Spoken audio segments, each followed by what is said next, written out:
Hello, everyone.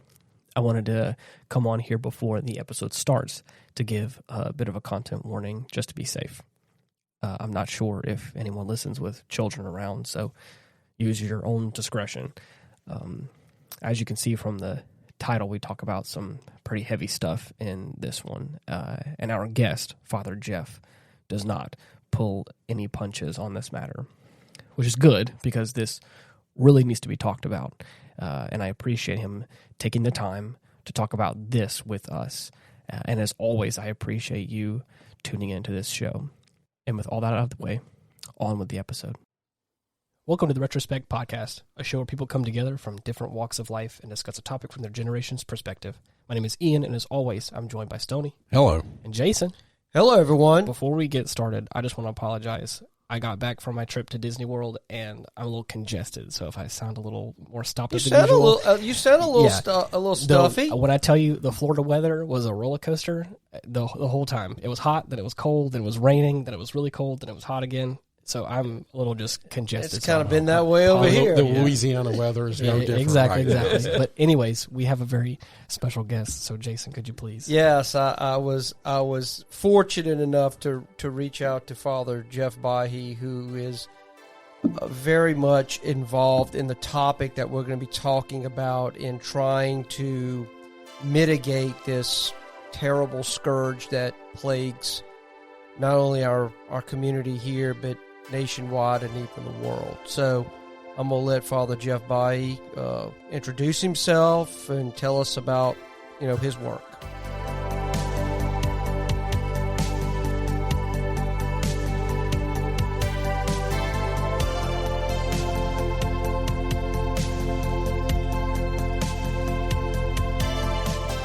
Hi, I'm Father Jeff Bayhi. I'm the founder of Metanoia Manor, and it's obvious our location is undisclosed, as you can well imagine.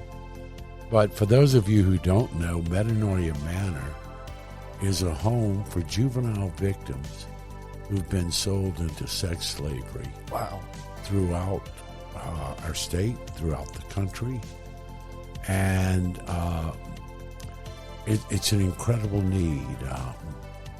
I know you guys have some questions, so I prefer to go in the direction you guys want to, but basically, after being 45 years of a parish priest here in the Diocese of Baton Rouge, I'm now retired and full-time working to replicate these shelters around the country to take care of victims of human trafficking. Well, how about this? How about the first question? Wait, hold on. Okay, I just want to say something first before we get into any of that. How did you get into... That was going to be my question. Okay. I was going to say, how did you get into that? How did you get here? Well, it's interesting. There are certain events in life where once it happens, you'll never be the same again. Right. I spent 7 summers working in Calcutta with Mother Teresa. Wow. And my value system changed completely, living and working there. This particular topic of the new form of modern slavery, I produce television for Catholic TV out of Boston. So on a regular basis, I do 52 shows a year. Back in 2001, right after 9/11, as a matter of fact, I was going to Rome, and I brought my cameraman and production team to do shows in Rome. And at the time, our ambassador to the Vatican was a man by the name of Jim Nicholson. And Jim and I were friends. I called him and said, hey, I need some English-speaking people who can tell me some good things going on. And he introduced me to a nun by the name of Sister Eugenia Bonetti. She's still alive. She's retired and living in the north of Italy. But she was a missionary in Kenya for 25 years and came back to Italy to work in a drop-in center called Caritas. And she had a great love for Kenya and the African people. And she was very, very disturbed to see so many young girls working what she thought as prostitutes on the streets of Italy. Wow. And I had experienced that because I've been fortunate enough to travel back and forth many times, and you would go out to Via Appia at night, and I'm telling you, every 15, 20 feet, I mean, there are miles and miles of young girls, obviously, in the sex trade out there.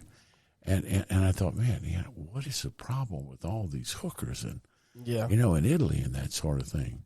And she had the same opinion. And there's one young girl by the name of Maria, and she was in a hurry to go to Mass, and the girl came in dressed for the part, and she was just kind of rude to her. Now, I don't have time right now. I'm going to Mass. Can I go to Mass with you?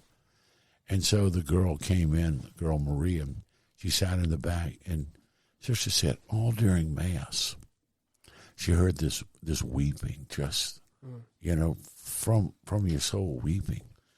And she describes Maria as her catechist. Oh, yeah.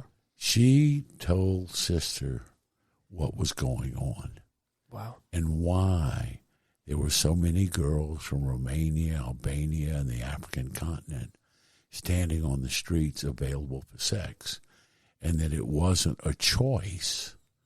And so she introduced me to this term I had never heard before, human trafficking. Oh, right. That had not come across my radar. And then when I heard about that, I followed up with Sister, and I met one of the girls, 15 years old, that she had already been raped more than 3,000 times. Some of these kids perform favors 10, 12, 15 times a day.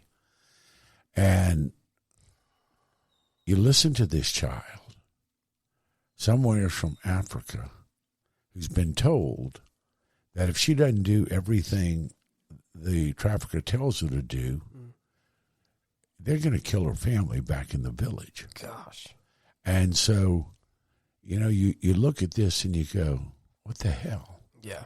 And I can't walk away from that. Right. And say, not my table. Yeah. And so Sister and I became very close. She's come here many times. She's addressed joint sessions of law enforcement, joint sessions of the legislature.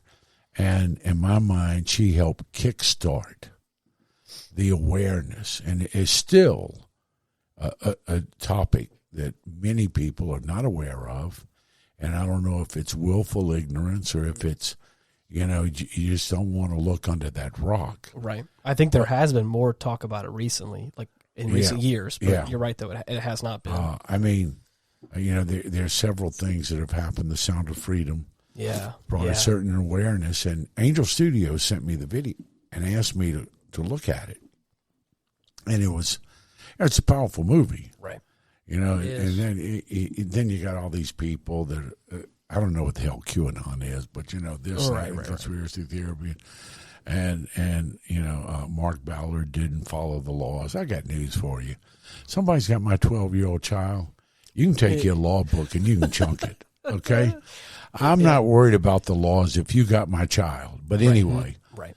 And they tried to stop that, and they didn't want it to be released and everything. And after I saw the video, they said, "What'd you think of it?" I said, "It's a powerful story because it's true, right? But it's not our story.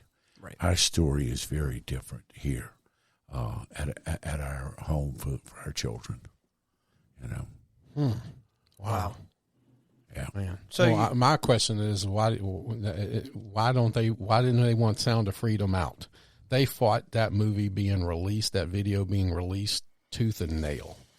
Yeah, they're still fighting it. They are, and it's a very interesting question. At this juncture, Stoney, we have more slaves in 2024 than we had in the combined 400 years of the legal African slave trade. Mm-hmm. According to the United Nations, that they know of, and I guarantee you what they know of and what exists are very, it's like, how many people deal in drugs? Well, right. I know how many you catch. It's hard to document, Yeah. It's not like they're filling out paperwork or anything. Yeah, they're aware of 49.5 million slaves worldwide today. Jeez. We have more slaves in 2024 than we had in the combined 400 years of the African slave trade. And it's reported that the United States consumes 10% of the world's slaves. Now, wow. within the world of human trafficking, the sex trade is probably, in this country, it's about 85%. It is a sex trade. The other combined is organ procurement and forced labor. And throughout the world, forced marriages for poor families. Mm. I talked about India, and I worked in India. And among the Christians, they have what they call the Dalit. Mm-hmm. The Dalit are not allowed.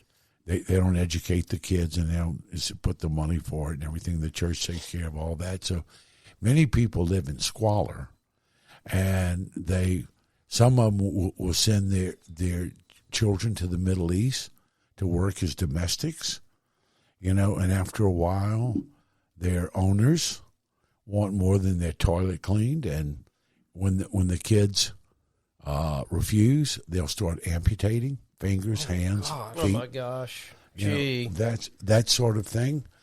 And this is one priest that I'm working with, and the state of Andhra Pradesh has over 3,000 kids that they're dealing with, victims of trafficking.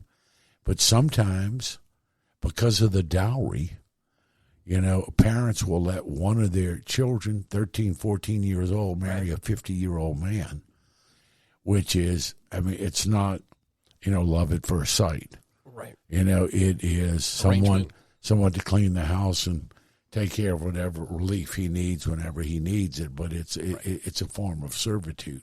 The International Labor Organization, the ILO, has in 2016 estimated there are 24.9 million people that are in forced labor at any given point in 2016. Out of these, 16 million were exploited in the private sector, domestic work, construction, and agriculture. 4.8 million were forced into sexual exploitation. And then here's a number that gets me. 4 million were in forced labor imposed by state authorities. So they're working for countries and things. So this isn't just, way down here in the ditch. This is in the world. This isn't always the seedy side of the street. It's not. That's what I'm trying. That's the point I'm trying to make. Exactly. That's an interesting statistic there, because that's 4 million souls that a state, not our state government, but across the world, authorities are, and it may be in our country, but it's across the world. 4 million souls are being forced. Well, let me. You're talking about our country, okay? Our current administration admits that there are 85,000 unaccompanied minors that they've released in this country that they've lost track of. Oh, wow. They don't return my phone call. I guarantee you, if they're telling me that there are 85,000, there's more. There's a lot more. Sure. And I promise you, those 85,000, 84,000 of these unaccompanied minors, they're not in elementary school somewhere in Ottumwa, Iowa, okay? That's right. They're cleaning someone's toilet, they're sleeping in someone's bed. Mm. They had a big raid in Nebraska where they had 70 unaccompanied illegal children in this country who were in school. But after school, they had to go to the slaughterhouses, the packing houses, and they had to clean with these very deadly chemicals. And the teacher was having kids, 9, 10, 12 years old, falling asleep at 9 o'clock in the morning, and their hands were all peeling because these kids had to deal with these chemicals in the packing houses. Now, And you're asking about that, and we start. I know. I have a feeling we're gonna, start here and jump here. Rabbit trail. Yeah, we always do. Padre, we do chase rabbits. Yeah. But I mean, you ask about the movie The Sound of Freedom. Mm-hmm. Why would the liberal media and Hollywood not want us to know that children are being bought and sold for sexual purposes or forced labor? The definition of human trafficking is force, fraud, and coercion. Okay. Those three things need to be necessary. Why would they not want us to know that? In our own country. And so then you fast forward to a show you've had on here before where we know that there were an island called the Pedophile Island in which high-level people, how high-level, who they are, I don't know. And you don't know either. Well, I can give you the list if you'd like it. You have the whole list? We had the list, and we read a great number of those names on a previous episode we did on the... Yeah, I'll give you a copy of it if you'd like. How many names did you have? That one had 187 name list on it, and there's more, but that's the main list. How did y'all get that? Because the media has been playing with this. Well, that was the whole thing with that episode, and it being really timely was that the list got released. That was the thing, was that there was a kind of a planned release of the list. At least, of at least, I guess, part of the list. We've been hearing about it. I've heard about Bill Clinton and Princess Andrew, and the names would shock you. Yeah, there's a lot of names would shock you. Big name celebrities, political people, on that list. If you listen to it, like I said, we touch on a lot of the big ones. I want that list. It's quite make sure I have your number before we leave today, and I will get you that list. Yeah. Jason's got that, but no, where's the cover up? Why are we covering up? There was this big thing just recently about these madams in Northern Virginia and in Massachusetts. They're not going to release the names of any of these people. Who knows? Yep. Well, what was the girl the Heidi Fleiss. Heidi Fleiss. Her biggest thing was, don't put me in jail. I'll release the names, and you'll all go to jail. Yeah, she never wound up, Same with Epstein. Mm-hmm, same with Epstein. She's still selling Avon these days, right? Yeah, good. Well, just real quick, I thought this was a pretty interesting stat. The profits from human trafficking top $150 billion a year. All right, let me tell you, I can't count that high, okay? But I'll tell you what $150 billion will buy you. It'll buy you the NFL. It'll buy you plus Major League Baseball. It'll buy you the complete FIFA World Cup franchise.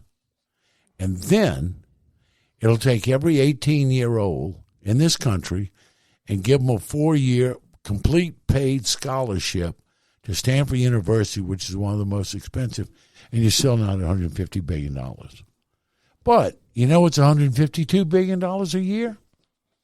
Pornography. Wow. Pornography. I laugh. When I was a kid, I had 3 older brothers. I had to work for pornography, okay? But I did. I found it. I climbed up in the closet and found my brother's Playboy, okay?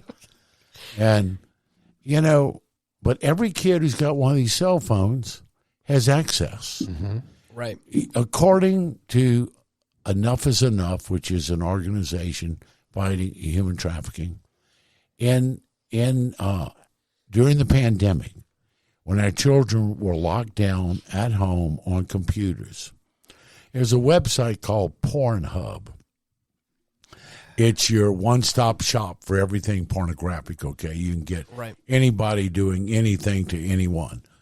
And the largest demographic to access Pornhub during the pandemic was 10 to 14-year-old males. Jeez. Wow. Now, all of us, 4 guys, we remember getting to that age. We were curious. We didn't know. Sure. Yep. Right. You know, my dad didn't give me the talks. I had to read all the bathroom walls I could, okay? But, you know, but with that being said. Right. Like you talk about you having to work for it. Like I remember being a teenager and we had a family computer. So even in my generation, it was not, I mean, still disconnected, you and I, but like there was still like a level of like, it wasn't readily available. Like there had to be like a, you know, to try and be sneaky about it, there had to be like a, you know, it was still on the family computer and it was, you know, things in place that was, but now it's such a different world where you're a short search away. And I've read on some things that Pornhub specifically has now made it to where you have to have your age verification. I mean, like the thing is like there are some things that are, but that's still exploitable, you know. So sure, I'm a 13-year-old boy talking with you and want to play Minecraft. Yeah, I'm 13 years old. Right, yeah, I mean it's that sort of thing with the verification. Right. But I mean, this is what I want you to think about. If 10 to 14-year-old boys, their concept of what human sexuality is all about, if what they see online is what they think is going to happen one day when they grow up and they get married, people don't swing from chandeliers at home, okay? Right. And that's not reality. What does that say about marriage and family life? Mm-hmm. I was 10 years in Angola as a chaplain, and the number of young people who came from single-parent homes and the stuff they had to grow up in, the poverty and the violence and everything else. And so, you know, there's a much bigger question. A big thing too is like porn addiction is a big thing, especially in this generation now. Of like it's causing it's a big issue all around in people in my demographic and even younger, and supposedly as well as leading. I think one of the leading things that is always brought up in like discussions with domestic abuse situations is pornographic addictions and things that have to deal with that. And so it's not only just that kind of stuff too, where it's, you know, marriages and relationships and like but it's also like it bleeds into other things as well, like that, where it.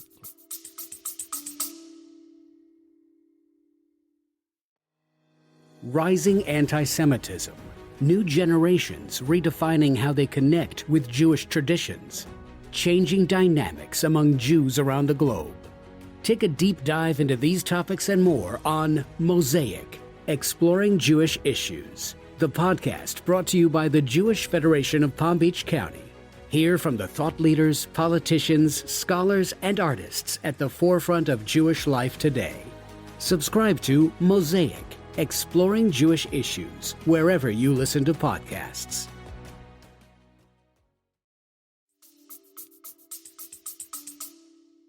Mm-hmm. We've gotten into some heated discussions on the show because I believe that things on a money sense are an attack against the American family. And I think that pornography and the easy access to pornography is another one of these money things that is a direct attack on the family, because the simplest thing that pornography teaches you is not to be faithful to one person. Every night or every 10 minutes you're looking at pornography, you can have a different lover.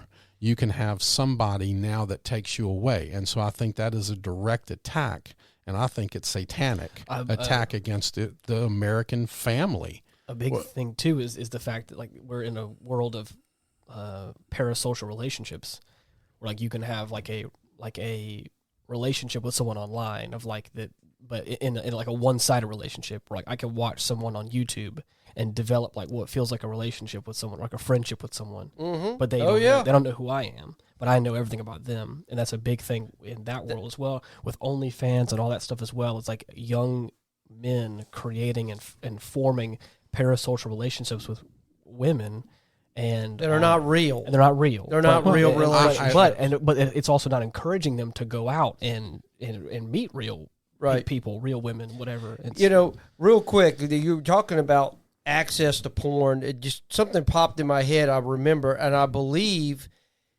in Louisiana there was an attempt to pass a law where you'd have to produce an ID. Representative Lori Schlegel. That I believe ended up being fought. And that's what I was meaning. Getting the porn industry, because this has been going. I think several states have been trying to do that, and that's what I was mentioning before. It's like I know I don't peruse all those sites, but I know at the very least I know Pornhub in the state we live in, you do have to proof of Louisiana ID, like your legal ID. I thought they shot that down. It is it is from what I have read and from what I have seen, it's an effect here. Where like and not all of them, but for at least I think that one at least it is. But I go back to Stoney, the attack on the family. Right. The attack on the family is very much so.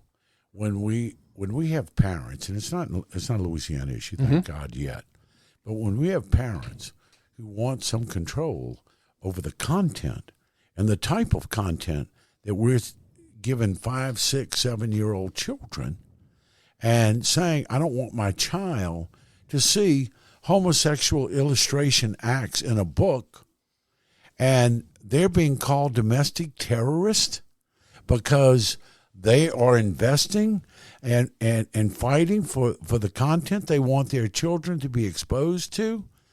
And, and you talk about this being satanic. It absolutely is. It's an attack on the family. And, and this is a stat that's going to make you sick. But globally, 50% of all children who are trafficked, their first sexual encounter is in the home before. No, I'm sorry. I'm mixing up my stats. Globally, 50% of the children trafficked are familial trafficking. Their own families, their own primary caregivers are trafficking their children. In Louisiana, according to the Department of Children and Family Services, 42% of our children are trafficked by their primary caregiver. Among those who are trafficked, 70% of the people who are trafficked have inappropriate sexual contact within the home before the age of 6. Oh, my goodness gracious. Gee. Crazy. Unbelievable. And you wonder why but all of these children are so vulnerable. Yes. And can be easily influenced by people with Indoctrinated. nefarious, right. Indoctrination, and they're making it commonplace. And that's why they don't want to bring this truth out. That's why they don't want to see movies and videos like that. They don't want the truth out. Yeah. Well, in a world full of lies, the truth becomes revolutionary. And I hate to say that again, but the truth here is these stats. I thought I did some good research, and that one is just that's unbelievable. That's crazy. Unbelievable. And what? And we started off talking about the Sound of Freedom. Yes. We have served 92 children in the last 6 years. This week, we're open 6 years. We're the longest running juvenile shelter in the United States. We're the only shelter that has been accredited by the National Human Trafficking Shelter Alliance. We serve 92 children. You know how many children have been from across the border? Really? 3. So the rest of them have all been 85 are Louisiana residents. Wow. 80 are from other states around the United States. And so when we talked about the Sound of Freedom, and I said, it's a powerful story, but it's not our story. What people don't understand is that it's happening right here in our communities with our children. 6 or 7 years ago, at a North Shore high school, they arrested a high school senior for trafficking 2 freshman girls. Big man on campus, very popular. Everybody knew him, so 2 little freshman girls. They're cute, they're scared. He woos them. He finally gets them to send the picture. You know what picture I'm talking about. Once they send the picture, I own you. He was selling them to classmates, making $1,000 a week going to high school. What? Jeez, man. That's disgusting. I've been with victims who've been trafficked by their parents, who go to school, check their daughter out of school, take them to the parking lot, let them form a trick, and check them back into school. When our children come to us, you know, we have a beautiful home, and every child's got their own bedroom, bathroom, closet, little desk, chest of drawer, and everything like that. We wanted them to have their own privacy since they had been so violated. Right. And what happens is when our children get there, most of them start off sleeping in the closet. Wow. And the reason why they sleep in the closet is they're used to being woken up in the middle of the night and say, we need to go make money. When the children move out of the closet and start to sleep in their bed, we know they trust us. Wow. That we're going to protect them and keep them safe. And you would think, after having been through what some of these children have been through, that they would be, you know, just, oh, thank you, we love you so much. No. You know, these kids don't trust anybody. Right. People in authority have taken advantage of them. You know, they don't know if we're going to traffic them. You know, and this comes from the Department of Justice. 60% of all children who go into foster care at some point in their journey are trafficked. Wow. I'm not saying 60% of all foster families traffic kids, but 60% of the children at some point in their journey, and I was talking to state police, and she says, you know, she has kids that have been in 7 placements in 13 days. Wow. You think they trust anybody? No. You know, I mean, and then the other side of it, they're little girls. Right. You know, they're so excited for Christmas. Father, well, come see. They got their fuzzy slippers that got the tiger paws on them, and they've got their teddy bear slippers, and you know, and they want a baby doll, and they burp them and swaddle them, and you know, do everything. They love stuffed animals, you know, but 15 minutes later, they can be ready for a throwdown.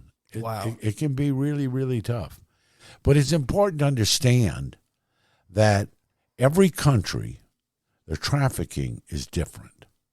Europe, and I'm more familiar with Italy, but it's pretty prevalent.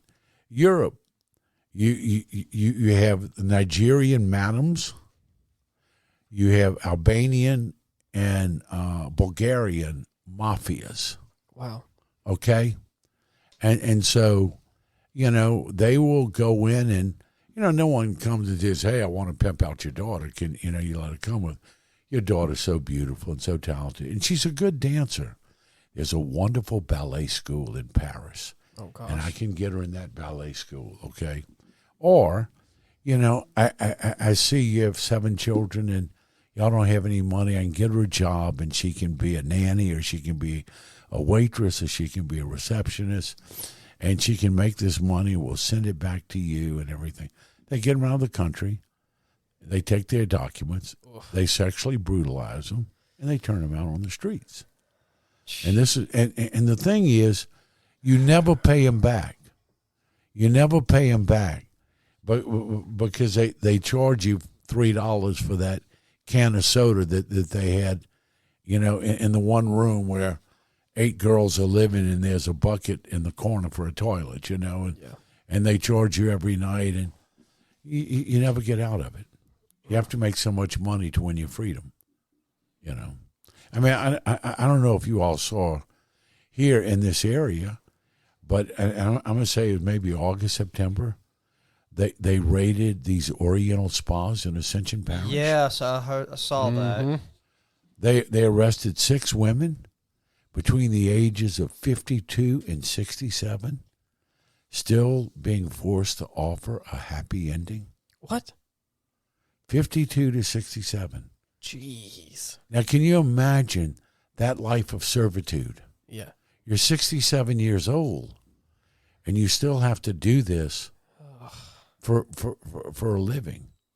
you know, and so like here in this state, you know, the Chinese have quite a market in these massage parlors. Yes, they do. You know, and then the Russian seems to control the gentlemen's clubs, where you know you can go in there and buy them a drink and then go to the back room if you want, and you know all these different things, and it's you know, and I'm talking about sexual servitude, but you know they have, you know, they'll find an 18-wheeler loaded with kids, and they're living in some very rich person's house and sleeping in the basement, and you know getting paid $5 a day to scrub the floors.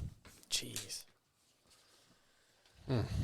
Well, I'm going to mention this real quick, and I think we've kind of touched on this a little bit, but you know, where does actually in the world, as far as human trafficking, we're not nearly where India and China is. According to this report, there were 14 million victims in India. China had 3.2 million, and Pakistan 2.1 million. Jeez, that's a lot of people. In the United States, at least in this report, it had 7,155 human trafficking victims as of 2021. That's a little dated now. That's way dated and way underestimated. The same year, USA reported 10,360 cases, each case involving multiple human trafficking victims. You know, so some of this stuff is, you know. Well, this comes from Scotland Yard. You know, it estimates that the United States, you know, consumes 10% of the trafficking victims. You know, if you're living somewhere in Honduras and you have two good kidneys and someone is about to die in the United States and you can't feed your family, you know, they sell their organs. They sell their organs, yeah. And, you know, and stuff like that. Dr. Frank Delmonico out of Harvard Medical has really been a great advocate working on that. But if you look at 49.6 million slaves in the United States has 10%, you've got 4.6 million a year. Yeah. 60% of them are under the age of 18. And of those under the age of 18, 30% of those are young boys. Wow. Young boys get trapped very easily with online gaming. Mm-hmm. And that's where, you know, well, let's, you know, great guy, I'll meet you at McDonald's and we'll get a hamburger, you know. I mean, we have cases right here, you know, girl going online. She's at a party with friends, and you all have to excuse my technological ignorance. I went to tech school on a short bus. Okay. I don't even do Facebook. Okay, but anyway, she goes to a party, you know, from a private school, private neighborhood, gated community, and all this stuff. Her friends are ready to leave. No, I don't want to leave. I'll get a ride later. So she goes on Facebook and said, I need to get to Connie's house, wherever she was going. You know, some guy shows up, you know, because they got these trolls. Yeah, Connie told me you're looking for a ride. Picked her up. Her parents found her 14 months later. Jeez. In the porn, because they could hire a former FBI agent to find their daughter. She was trafficked into the porn industry. She had track marks all up and down her arm. Jeez. She was kind of catatonic, just no emotion. She could remember 20 to 30 sexual acts a day that she was forced to perform. She was a very attractive girl. Wow. This is going on. You know, and if there's anyone who's hearing this, you know, how many people will let a complete stranger go into their children's bedroom and play a game with them? Don't let your kids do that. Right. Monitor their activity. Know what they're doing. I don't care if they hate you. I hope they have a long and happy life hating you. But, you think about it. Right. That child gets online, and there was a story, and we just did a conference, and this happened in Mississippi. A young man, football star, this, that, and the other, and great kid, loved to hunt and fish with his dad, nice kid at school and all this. And online at midnight, someone bings him. They start to chat. Supposedly a good-looking girl, picture flashes and everything like that. Oh, I want to see you. Well, he ends up committing some sex act on the phone. 16-year-old kid, okay? Just, right. It was most 16-year-old boys with testosterone, coming out their ears. He does that. Come to find out they were recording him. And, and they were going to show it to everybody unless he sent $1,000. And he begged him and he pleaded, And this goes on for like 2.5 hours. And he said, well, I'm just going to kill myself. And they said, you just soon because you're dead already because everyone in school, everybody's going to see it. And the kid kills himself. Jeez. His father does a video. The Mississippi State Police has it.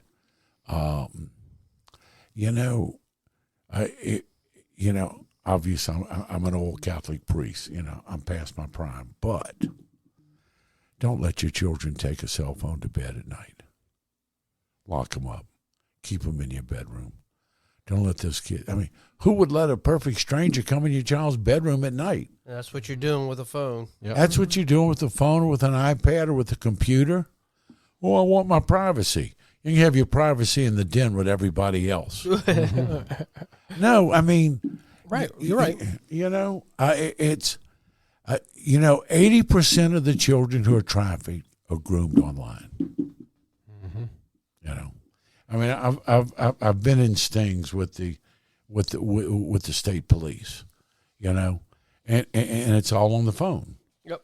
I was with the cybercrime unit one night up at headquarters, and the guy knew me. He was from another parish, and he recognized me. I said, "What do you do?" And so we sit in front of his screen, and he hits his button, and a little green dot comes up. He said, "See that? Someone's watching child porn right there." So really? And then he said, watch this. And he clicked on another thing, and it was East Baton Rouge Parish. And I'm going to say size-wise, it was a little bit bigger on his screen than like a normal business card, right? You didn't have my little fingernail that wasn't green on that screen. That's crazy.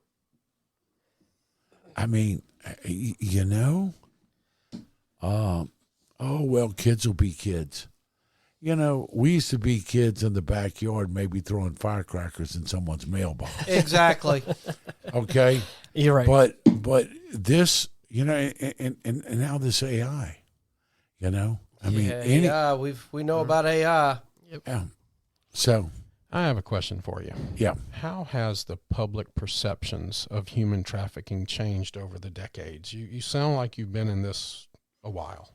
Yeah. How are things changing? What are the perceptions of human trafficking now? What are you going through on a day-to-day basis? What are you learning? Well, some of the people have come to understand that it's real and it's here. Mm-hmm. Maybe 10% of the people. Okay.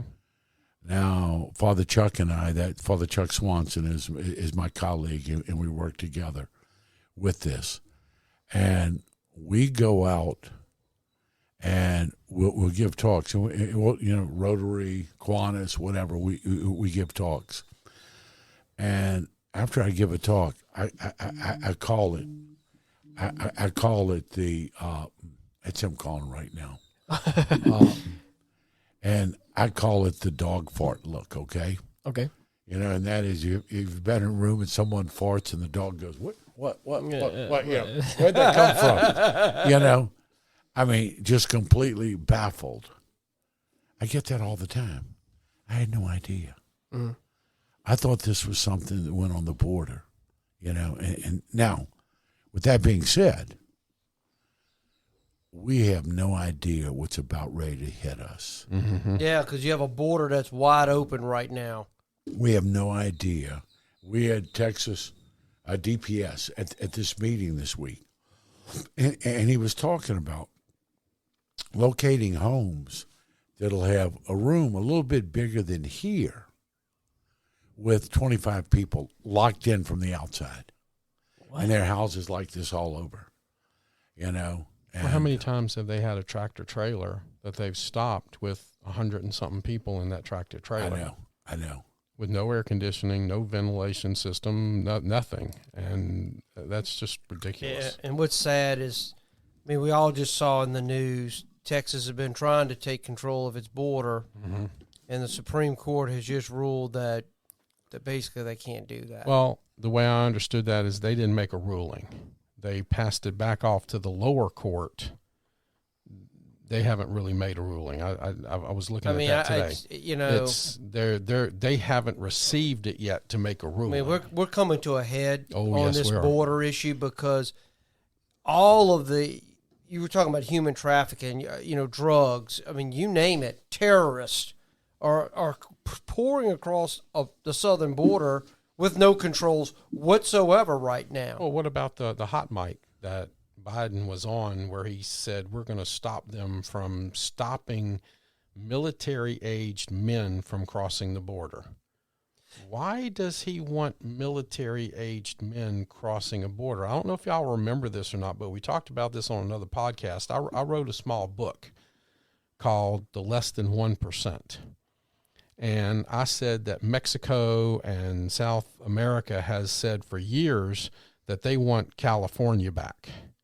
And if there are 40 million illegal aliens in America alone, what if just 1% of them is a standing army that they've sent over here to attack America through the middle? Well, what's 1% of 40 million? You've got an army greater than our standing army, with half of them shipped all across the world. So, And that's, why does our acting president want to stop Texas and the other, 19 states that have sent National Guard to help them protect the border? Why does he specifically said it, to stop Texas from arresting and deporting military-aged men from crossing the border? Why does he want to not stop that? Then you go, he's the greatest friend to the drug cartels that's ever been in America. Yep. But why does he not want to stop military-aged men from crossing the border? That's what I'm saying. This what gets me. We have sent now, I think, over $100 billion to Ukraine. And Trump wanted $20 billion to build the wall. Mm-hmm. And they were saying that's just too much money. Too much money. It's absolutely just, we have become a joke. We just have. We have become a joke. Oh, they have to protect their border. We can't protect ours. We can't protect ours. Did you know the southern border of Mexico is a fence? Yeah, it's a fence and a wall. Why can Mexico have a border and a fence, but then we send this money to Europe, to the Ukraine, so they can have border control, but we can't have border control? Prior to World War II, the military primarily was stationed on the border. Yeah. That's what it was designed for. Mm-hmm.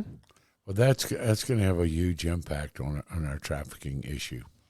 Let me just tell you kind of what we've done, why I've gotten so involved in this, and what I'm trying to do throughout the country. One of the things is that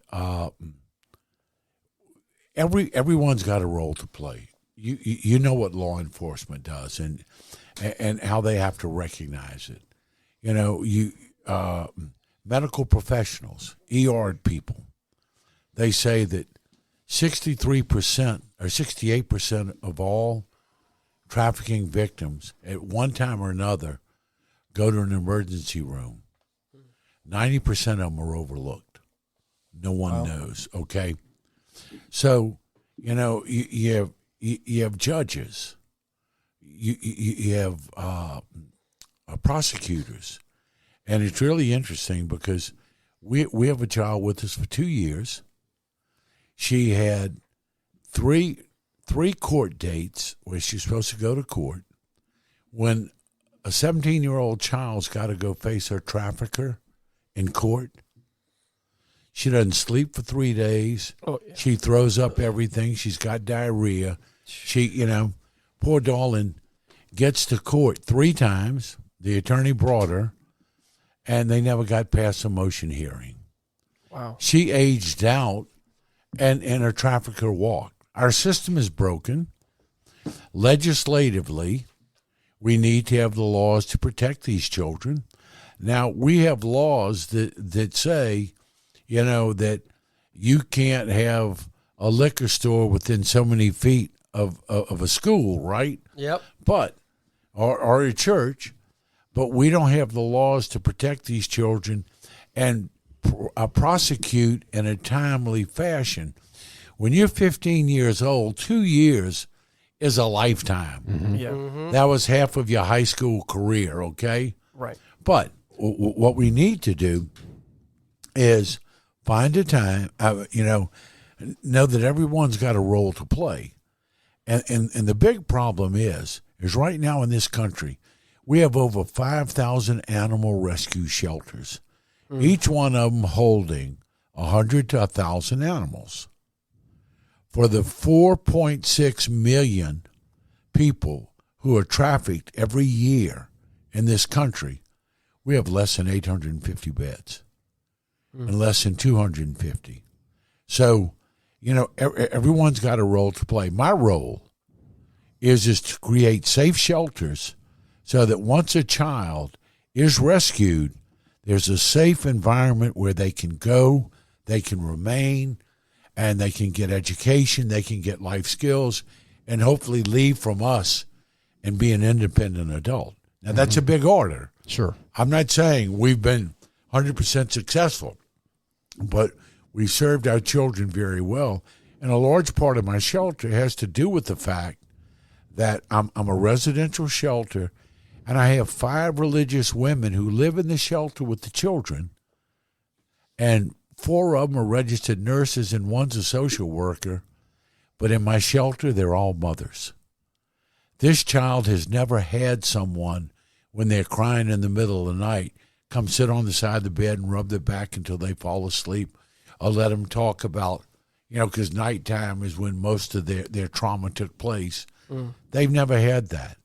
My kids have been in group homes, and they said they never knew who was going to be there the next morning. Wow. Because there were 3 shifts, and the average employment stay in a trafficking shelter is less than 6 months. So our model gives these children stability. Our nuns' phones blow up on Mother's Day because this is the closest they've come to having a female adult in their life who cared and tried to nurture them. Wow. And so this is what we're trying to replicate. And just for those of you who are listening, I think it's important to understand, I'm a Catholic priest, and these are 5 Catholic nuns, but we're not a Catholic shelter. We're a shelter for children in need of services. In our 93 children, we think one little girl may have been Catholic. We don't know that. We encourage the children to have a relationship with God as part of their healing, but they can go to any church they want to. Mm-hmm. So on a given Sunday morning, you can find religious nuns in a Baptist church or a non-denominational church or a full gospel church.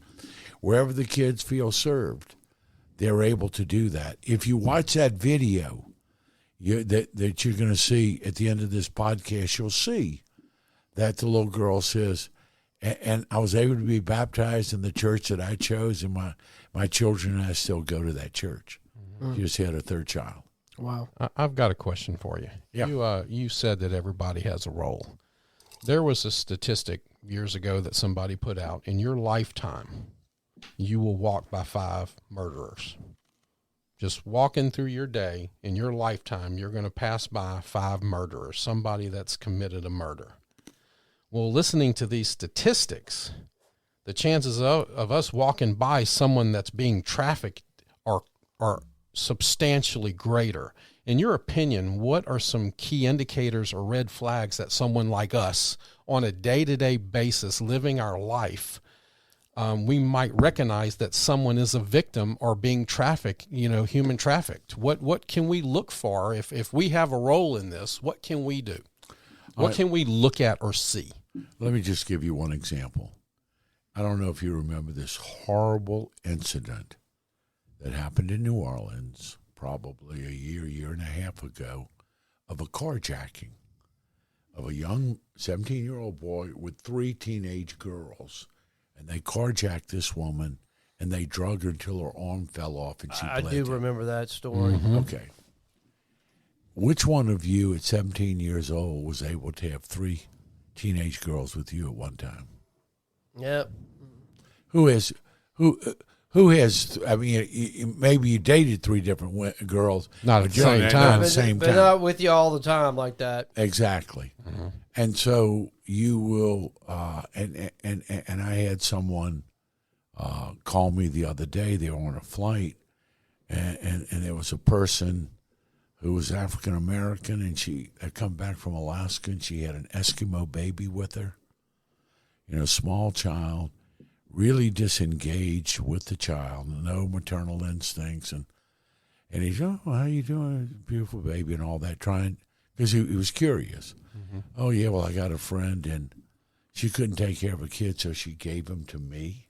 Mm. Because she'll have a better life down here, and he watched her and followed her out as she was leaving, and some other, people picked her up, older males, mm-hmm. and they had kind of a worn-out van. It wasn't, like a limo picked them up, and, it's something smells. Mm-hmm. You're in Walmart, and you got a 20, 30-year-old guy with 3 little girls who dressed up like hotties.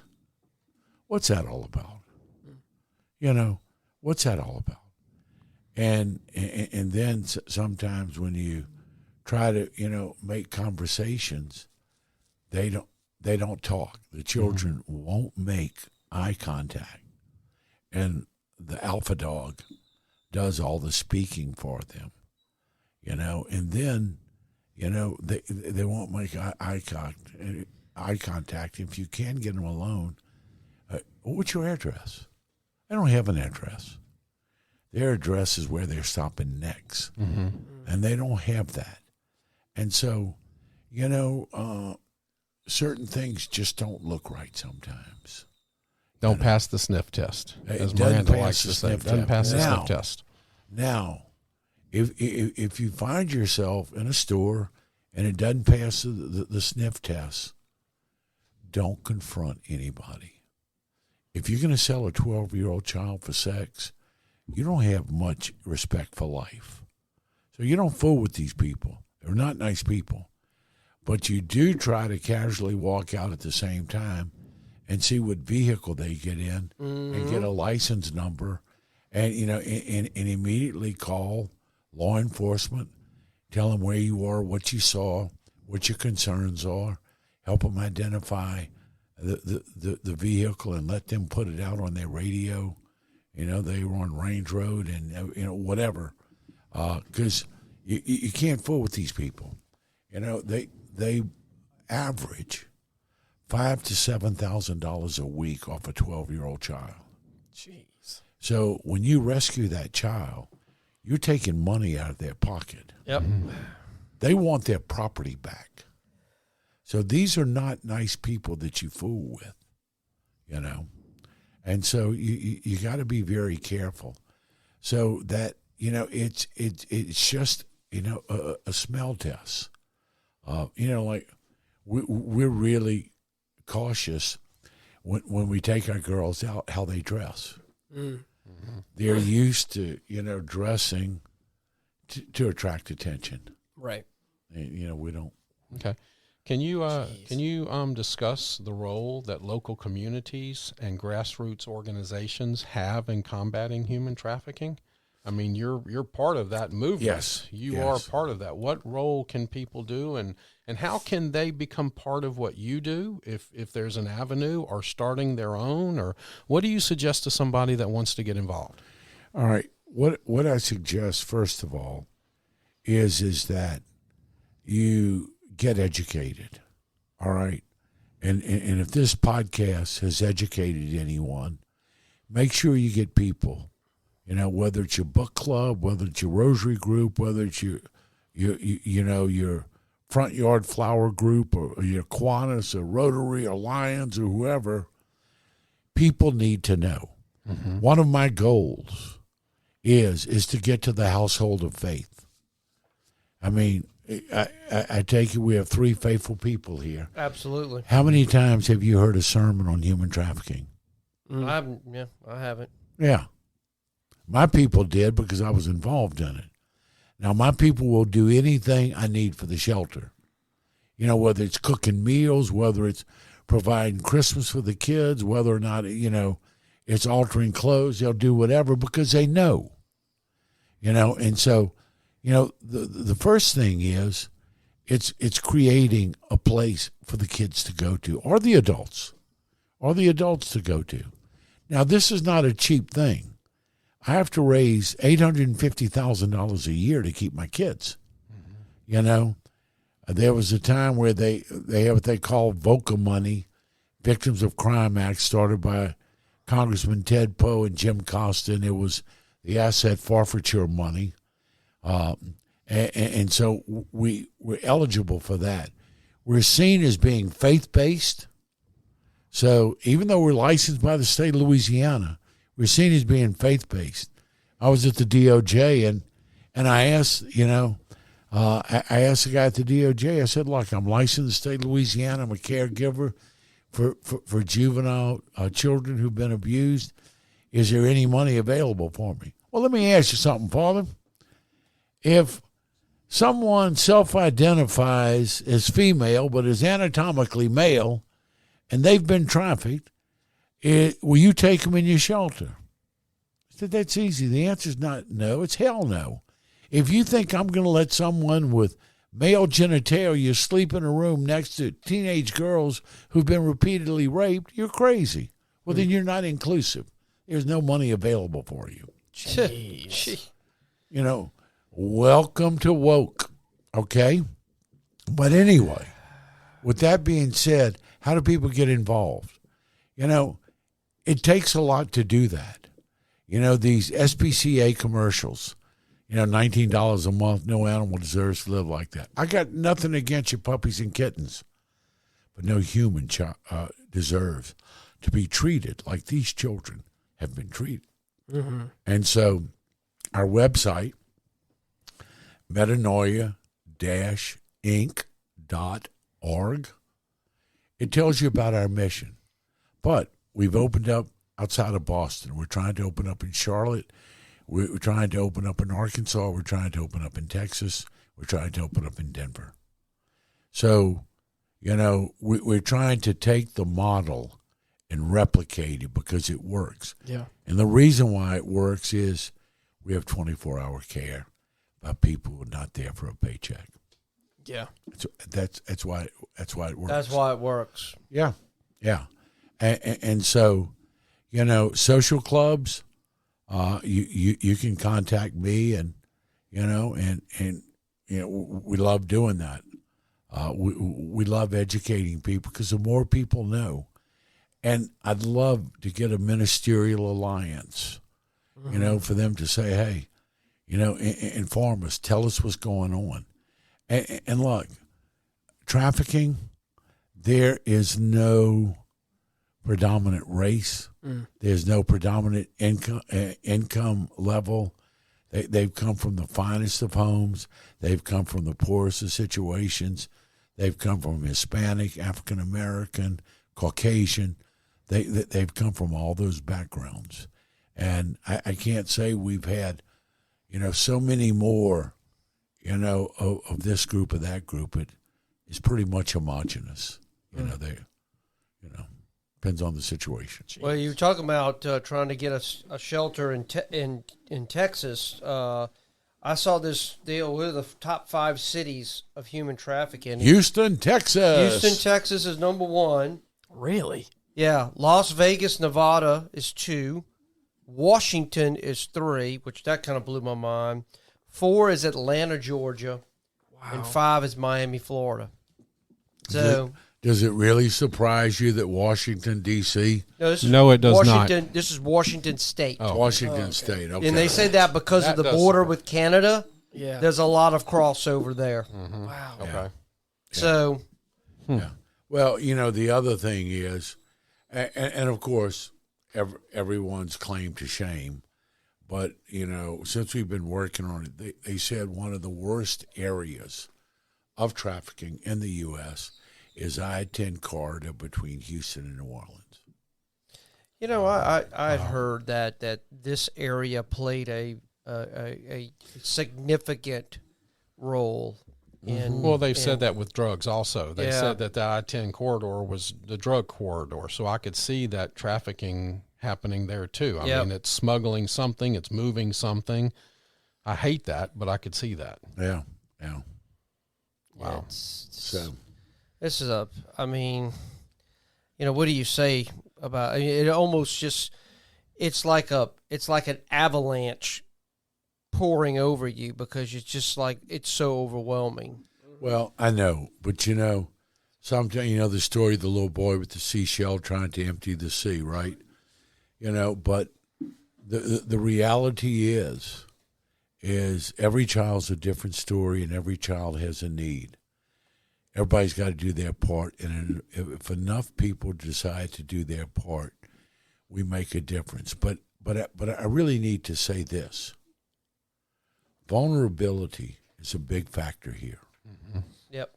When children come from broken, dual-addicted family lives, they are a lot more vulnerable to finding someone who they think loves them. Our children, our children develop Stockholm syndrome, because never has anyone bought them a $200 purse or taken them to a restaurant when you have to order into the clown's mouth. No, they've never had that. And they, in this beautiful hotel that I brought you to have sex in, I've never slept in a bed that pretty. I mean, right? It's at that age, but marriage and family life, and guys, man up. Mm-hmm. Teach your sons about the value of a woman. Man up. Don't look at them as a piece of whatever you're going to describe them as. When you devalue women, you teach the next generation that they can be a matter of profit, pleasure, or possession. Yep. You objectify human life, and in particular women, and you commodify them. Who raises a 17-year-old son who thinks he can sell 2 classmates on a high school campus? Yeah, you wonder what steps happened in that young man's life that led to that he thought that was okay. Thought it was okay. So, this is, I don't talk about human trafficking as a problem. I talk about it as a symptom of a very sick society that's devalued human life to the point we can think we can choose who gets to be born and when and how someone can choose to die. And we're trying to legislate that. And then when we start to see the only thing important in life is my sinful pleasures, and I treasure things and I use people, we're creating the environment that really makes human trafficking a byproduct. Yeah. Yep. And it's very, very important for us to we got to change society. Yeah. So the country needs a renewal. Yes, it does. And look, if you take God out of the picture, that's what you're going to have, a godless society. You know? I would agree with that 100%. Yes, I think all of us will. Yep. You have anything else you want to touch on before we I think we call it a wrap? Okay. Okay. Well, I'm glad to have had you on and to talk about this. This is a very, I think, a hard discussion to have because of a lot of the stuff that I think we're not willing to talk about. Can I throw something in here if you ever want to come back? Oh, yeah. You are now part of the Retrospect family. If you have something you want to discuss, give us a holler, and please come back. Anytime, any subject, you're welcome here in the studio. Right. Appreciate it. Sorry, I didn't mean to interrupt you there, buddy. But no, it's just one of those things that A lot of times the conversations and the questions that need to be answered are never the easy ones to answer or to have a conversation or ask. Right, right. And I think that's a big thing. I think this is a great episode that we talked about. I mean, despite all of the terrible things we had talked about, I think I think for me at least, it shed a light on a lot of the numbers and the metrics for everything that I wasn't aware of happening in my own country. That was a big thing. In your own city. In my own city, right? And that's in your own neighborhood. You're right, and that's crazy. And then, I encourage people to watch the video. Right. There's a video. What was the name of the video again? It's on YouTube. Right. It's called "Turning the Tide." Right. The story of hell, healing, and hope. And just to get an idea of what we do, our website is Metanoia, Metanoia-Inc.org. Right. And I'm going to have all those links in the description. Yeah. That's going to be able to send you to all those. Yeah. And the thing is, it takes me $850,000 a year. Right. If you give $19 to save the puppies, right, we'd appreciate your help. Right. And so, I know a lot of the sex trafficking like campaigns, at least from what I've heard, is if you see something, say something. I think that's a big thing. Is if you see something, say something. But also, like, there are people like yourself that have organizations that are now trying to spread out to other cities in this country. To affect change. I think that's awesome. And like you said before, that things aren't free a lot of times. That's especially when it comes to caring for people. Yeah, so. and in our current political climate, anything faith-based is seen as suspect. Right. And it's a shame. It's where we are. Either lead, follow, or get the hell out of my way. We're going to do it. I can get behind that. I'm all about that. Yeah. Well, as we normally do on this show, if you would like to, obviously, reach out and see all of Father Jeff's links and all the stuff that I will have in the description. But we also have a Facebook page /Retrospect Pod where you can give your more short form answers. Or we have the YouTube channel @Retrospect Pod where you can give some more long form answers. And also our email address, getoffendedtogether@gmail.com, where you can send your more long form stuff as well. Thank you for hanging out with us today. It is clear that human trafficking is not a static issue. It is a shadow that morphs with time, technology, and social dynamics. But within the darkness, there is light, the light of awareness, action, and hope. Every story shared, every voice raised, and every life reclaimed from this trade is a beacon guiding us toward a brighter, freer future. So let's not just be listeners. Let's be advocates, educators, and champions in this fight against human trafficking. Remember, change starts with awareness, and awareness starts with this conversation. Please share this episode. Please talk about this issue, and together, let's take a stand against human trafficking. Until next time, keep this conversation going and keep the flame of hope alive. No one can do everything, but everyone can do something. Until next week, thank you so much for listening. Bye-bye. Goodbye, everyone. God bless. Thanks for having me. Good night. You're the best. Peace.